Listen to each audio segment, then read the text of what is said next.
अस्सलाम वालेकुम नाज़रीन, वेलकम टू माय चैनल। किस मुल्क के पास सबसे ज़्यादा पेट्रोल के ज़खायर हैं?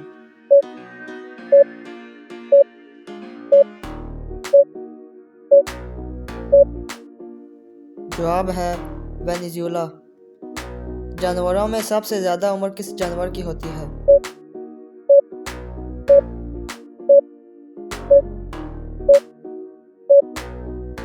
जवाब है ब्लू व्हेल। कौन सा मुल्क सबसे ज़्यादा कपास पैदा करता है?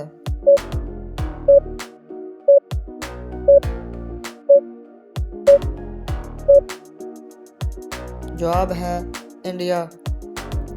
यूनिवर्स में सबसे बड़ी गैलेक्सी कौन सी है?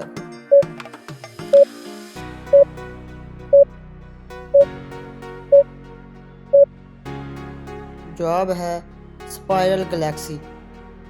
वो कौन सा जानवर है जिसके 4 नाक होते हैं?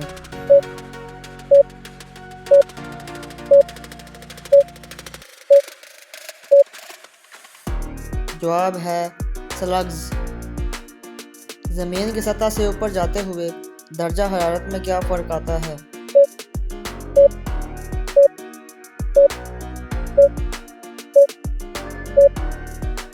जवाब है दर्जा हरारत में कमी आती है।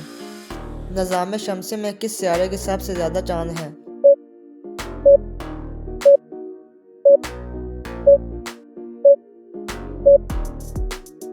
जवाब है जुपिटर।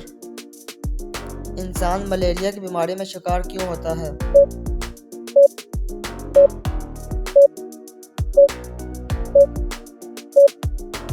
जवाब है मच्छर के काटने से।